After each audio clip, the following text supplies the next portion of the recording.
Nerazzurri fans from all over the world, welcome to the Interglobe to talk about Inter-Udinese 3-1. What a game! I titled this video "Won Despite CN69" because I'm referring to the piece of communication that the Inter fans let out last week. We already talked about it, basically criticizing Inzaghi because he wasn't able to motivate the players against the medium or low quality teams. And as a matter of fact, the risk of Inzaghi playing not with the usual tranquility was very high because he was in front of these fans, and the risk was that if the team didn't play well enough, we would have started to hear some boos at the stadium. And in any case, Inzaghi himself, apart from the reaction of the fans, could have been offended by that letter, because basically it's saying that he's not a fantastic coach, basically, in a nutshell. And instead he was able to use his personality and to overtake this difficult moment with choices made with personality, because they were not choices to be taken for granted. In fact, as a matter of fact, the Gazzetta dello Sport, in the probable formation, the probable starting lineup, had a completely different set of players. For example, De Vrij, Di Marco were given in the starting lineup, and they didn't play, just as much as Onana and Lautaro. So we had a completely revolutionized team, and Inzaghi showed some personality here, and I applaud him for this, because, as I say, the damage that Curva Nord could have made was pretty consistent. And I want to add that, as I mentioned before, these fans are great when it comes to create choreographies, wonderful welcoming of the team on the pitch. One choreography above all, the snake that they displayed in the derby, was something majestic. Probably one of the first times that we had the three rings of the stadium all decorated, and it was humongous and so well done, and only done with cars that supporters had to lift, apart from a little area on the top. And so it's really valuable what they're doing, but when it comes to communication, these people just don't get it. We have some professionals in communication field that don't get it, so imagine how some common fans can handle communication in these situations. Anyway, first half we started well. There was a penalty not given on Barella, and then there was a penalty on Dumfries that also was not given by Dionisi. How many times am I talking about referees lately? How many penalties that were evident were not given to us lately? At least one per game in the last 4 games. Thank God there was VAR that called Dionisi, and when he watched Dumfries' episode again, he couldn't but give the penalty. Anyway, after scoring in that way, that was a bit unusual, we committed too many mistakes, and even the goal that we suffered was easy to avoid. As a matter of fact, the mistake was made by Lukaku. We were in a counter-attack, and he passed the ball wrongly forward. Udinese got it, and they scored. So, lights and shadows in Lukaku's performance. Anyway, 5-2 was the account of shots on goal at the end of the first half, so we basically dominated, but 1-1 was the result. In the second half, we came also back well, I would say. We also dominated Udinese in the beginning of the second half, but we started to be not very balanced on the pitch, and this caused a couple of very dangerous plays from Udinese.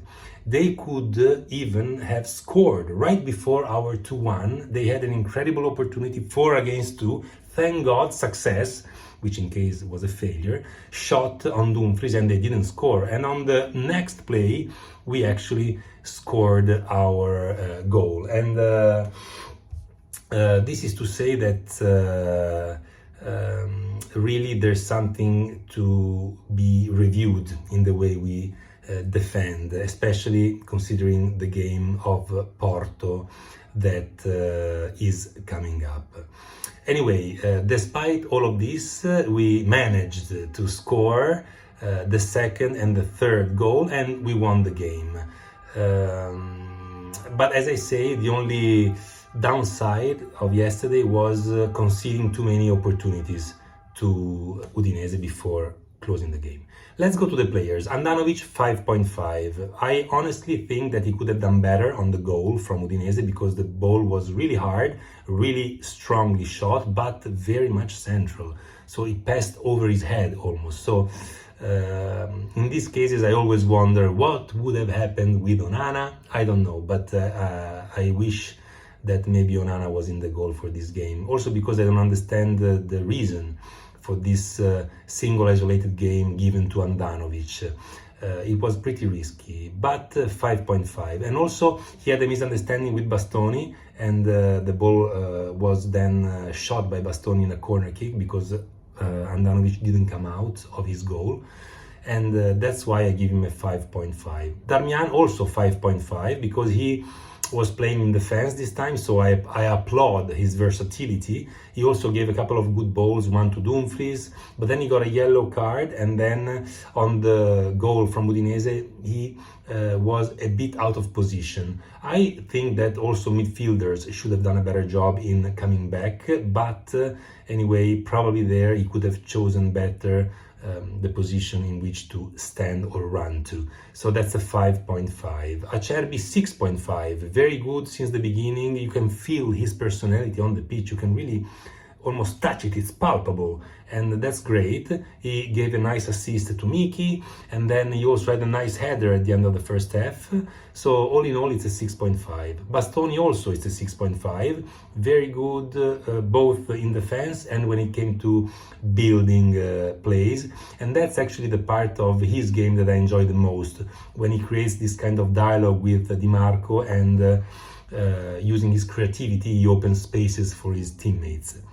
Dumfries, A-Train Dumfries is a 6.5. He has really sometimes frustrating technical limits. For example, there was a moment, I don't know if you recall, when there was Lukaku completely free on the left side of the pitch, and we were attacking on the right side with the ball to Dumfries. Dumfries had the ball, and he just didn't give the ball to Lukaku, if not too late and in an awkward, low way, when it was clear that the right way to give it to him was crossing it. He nevertheless conquered the penalty, so we have to give him credit for this. But, you know, apart from this ball to Lukaku, there was another play in which there was Di Marco completely free, and it was so easy to give him the ball and he didn't do it.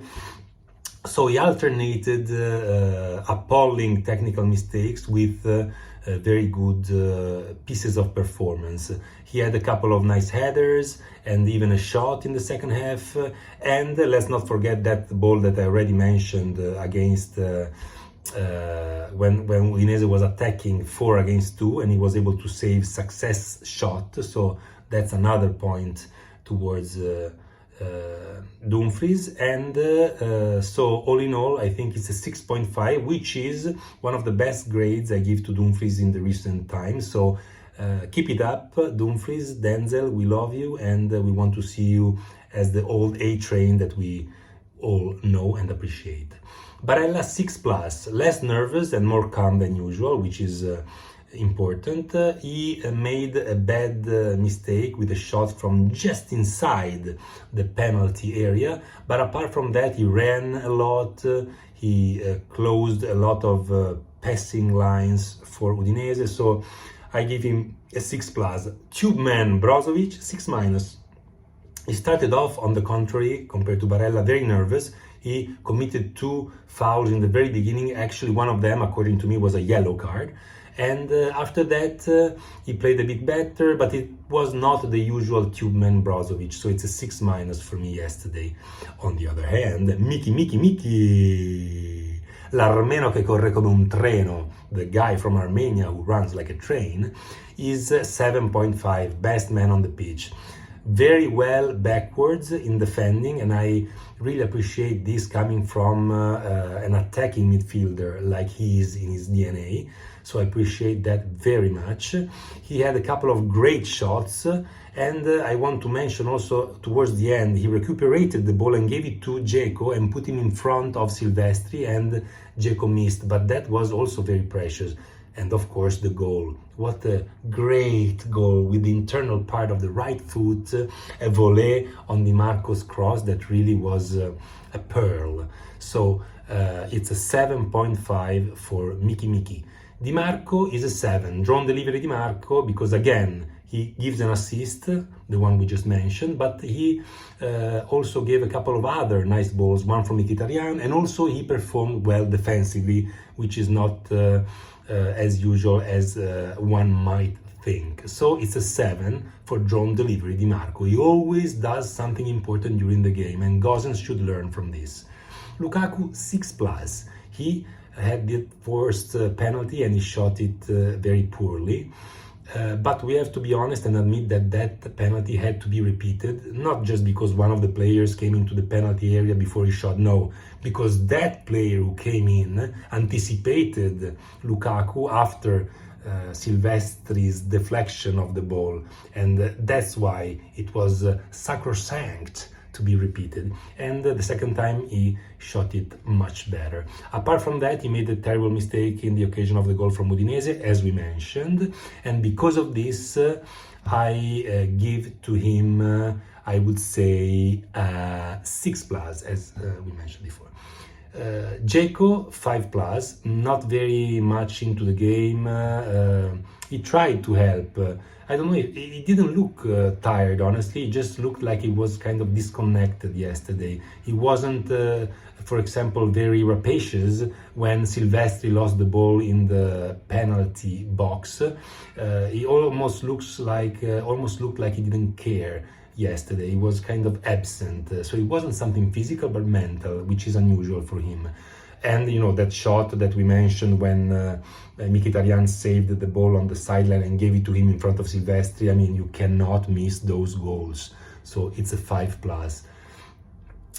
If it wasn't for Mkhitaryan yesterday, we would have ran the risk to not win this game, you know, because after the tie of Udinese, Mkhitaryan was the man who really changed things, and that's why he's the best on the pitch. Let's go to the substitutions. D'Ambrosio is a 6.5 because he had two amazing plays in defense that saved us, literally. One in particular against, I think it was Becao that was going in a counter-attack. And then, of course, he gave the assist to Lauti for the third goal, so it's a 6.5. Lauti 7.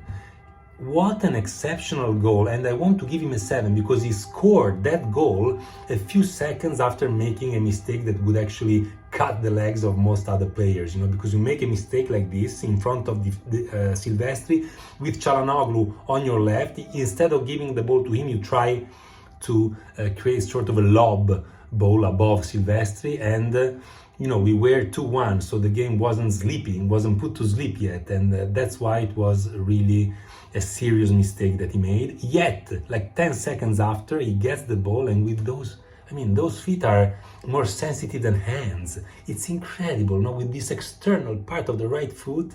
What a marvelous goal, what a great player. And Lauti, thank you so much. It's a 7, also because you scored playing just like 30 minutes. Then we have Cialda Croccante, Sultan of Swing, Çalhanoğlu, 6.5. Nice shot, nice defensive plays, the usual monumental player. Gosens 6+, and Gallia 6+. Nothing special, but as always they show their willingness to help the team, and that's why I reward them with this plus. Inzaghi, it's also a 7. Why? Because he managed to give to the team a right approach, despite, as we said, all the media scandals of the week, and because he decided to use a massive turnover, which turned out to be a good choice. And so many players, for example, we just saw Çalhanoğlu or Lauti himself, had the chance to rest, and this is fundamental before a game like the one we have on Wednesday with Porto for the Champions League. Even the substitutions were perfect because the team, instead of decreasing its power, increased it. So nothing to say, it's a 7, and I want to give him a plus, 7+, because I love Simone, as you know. That's all for today's video. If you enjoyed it, please punch the like button and subscribe. Leave a comment if you want. I would love to learn how to make these videos better. And that's all for today. So thanks again for watching, and as always, Forza Magica Inter. Ciao!